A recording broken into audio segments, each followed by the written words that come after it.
Hi guys, welcome! So we'll be showing you today some recipes you can do with the Cherry Digital Air Fryer. So we'll be doing a full day menu that consists of breakfast, lunch, dinner, and dessert using only the Cherry Digital Air Fryer.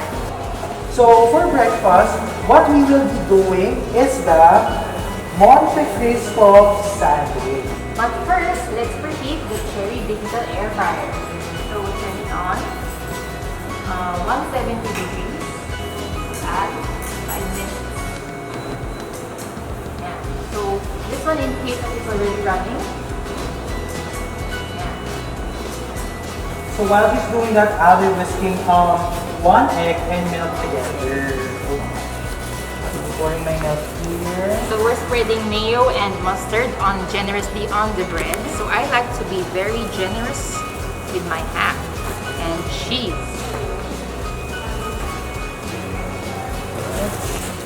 Butter. So we press it. Dip into the egg milk mixture. After, add it to the air fryer. Alright, so here the Cherry Digital Air Fryer is done preheating. So we'll be putting it inside. So we place the bread inside the cherry. But what's amazing about this is it's already non-stick. So this is just for extra precautionary, so it doesn't break down. Yeah. Here we have the sandwich inside already. So we'll be doing it for 5 minutes. Again, 170 degrees. And then after that, we're going to flip it on the other side and then for another 5 minutes. Okay, so it's in 5 minutes. Let's check on it. So exciting! Wow. So another thing to remember, since this is non-stick, you can only use silicone or plastic. So as not to damage the non-stick of the inner layer of the air fryer. So we're flipping the bread. The easy thing about this is you can just lift it off. And now let's flip. Oh, so exciting! So we're putting it back in the fryer so that we can, after flipping, another round of cooking. Alright, it's done. So let's check it out. Wow, it is beautifully Oh brown. my gosh, it's so beautiful. So here you can see it's So nice. So exciting. Alright, so let's serve it up. Rustic and delicious. So Monique will be doing the final touches.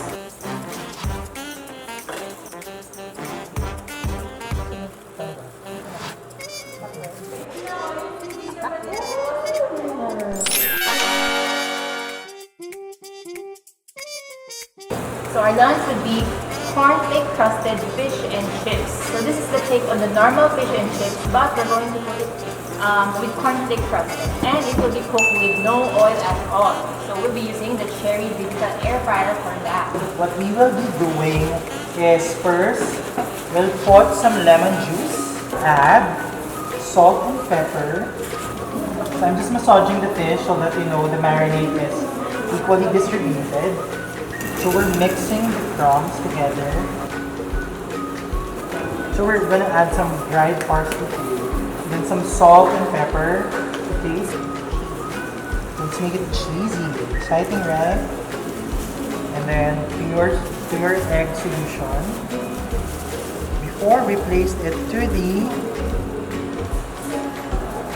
it's just exciting. I'm so excited about this. Believe me, I'm very excited.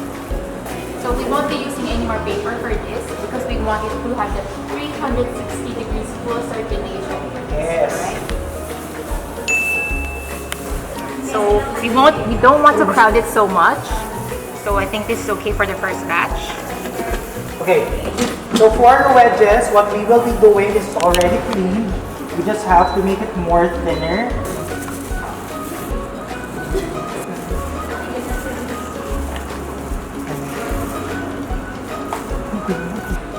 Wow, it is beautifully golden. So we don't have to preheat because it's already preheated already. So we're just gonna dump this in. So we're gonna put it in. The chips are done. Let's check it out. So get to work.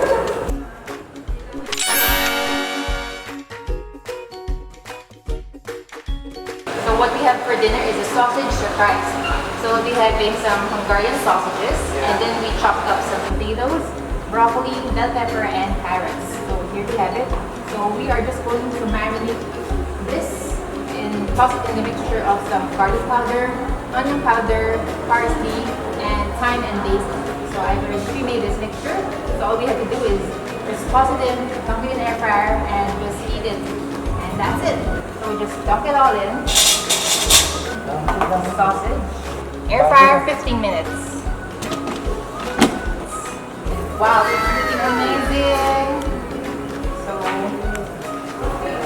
spices and the herbs give it this taste. And there we have it, the sausage surprise.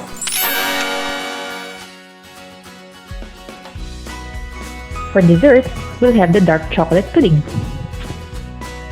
Here I have some dark chocolate, so we'll just be melting it, mixing it with cream, and then some melted eggs so that we can dip the bread. It's just soft already, so we'll pour in this cream.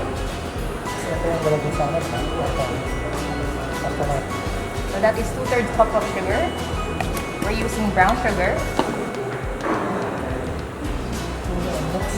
Cut your white bread into small cubes, then add it to your chocolate mixture. Mix your cube bread and allow it to soak for at least 5 minutes. So this is the dark chocolate bread pudding. So we're gonna put this in the air fryer for 12 minutes. 200 degrees. So yes. Alright, so the chocolate pudding is done. So let's check it out. Don't forget to place aluminum foil loosely over the ramekins to prevent it from burning.